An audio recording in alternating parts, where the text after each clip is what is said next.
नमस्कार दोस्तों। आज मैं एक व्यक्ति की नहीं, पूरी समाज की बात करना चाहती हूँ। ये समाज किस ओर जा रहा है।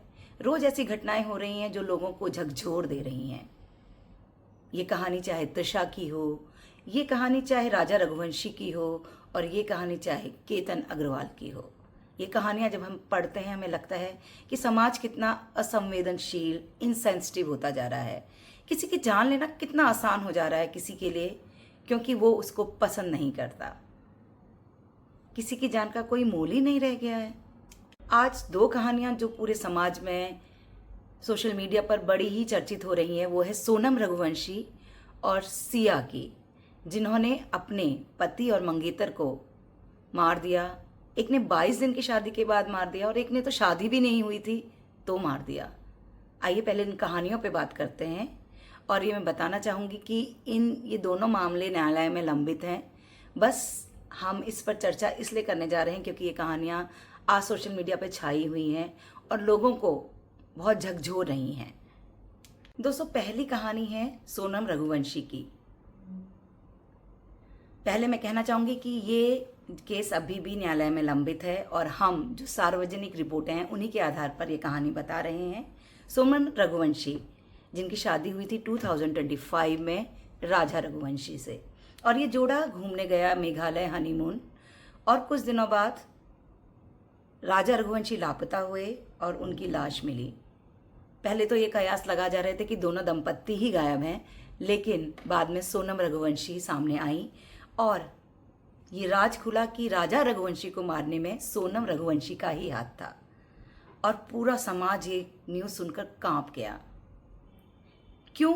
क्योंकि राजा रघुवंशी को सोनम पसंद नहीं करती थी।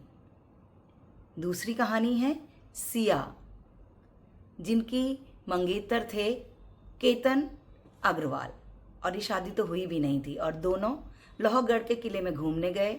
अचानक खबर मिली कि केतन नीचे गिर गए हैं खाई में। फिर पता चला,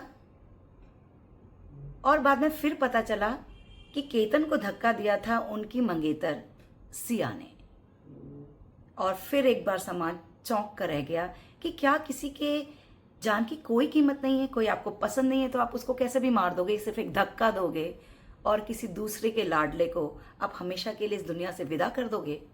सच में किसी की जान लेना लोग कितना आसान समझते हैं और आगे सोचते भी नहीं कि कभी वो पकड़े जाएंगे। लेकिन इस कहानी के साथ साथ कई प्रश्न उठते हैं हमारे समाज में। शायद ये लड़कियां इस शादी को ना नहीं कर पाईं और उनको किसी की जान लेना इतना आसान लगा। तो एक प्रश्न तो उठता है हमारे समाज पे, हमारे पेरेंट्स पे, कि उन्हें अपने बच्चों को ना कहने की आज़ादी देनी चाहिए। बच्चों को किसी की जान लेना आसान लग रहा है, लेकिन किसी से शादी को मना करना बड़ा कठिन काम लग रहा है। तो एक प्रश्न तो पेरेंट्स पे उठता ही है कि अपने बच्चों को इतना प्रेशराइज ना करें कि उनको हर चीज़ आपके ही मतलब से माननी पड़े, और वो अगर आपसे कुछ ना कह पाएँ तो उसका अंजाम वो किसी की जान ले लें और अपना आसान से जिंदगी जीने की सोचें।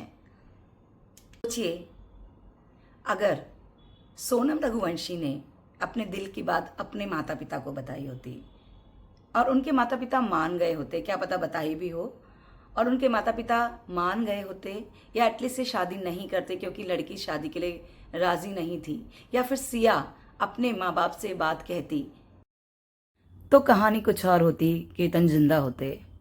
एक ना कहना सिखाना भी पेरेंट्स का काम है अपने बच्चों को, और बच्चों को भी किसी का जान लेना इतना आसान ना लगे, क्योंकि ये केस देखकर यही लग रहा है किस ओर जा रहा है हमारा समाज।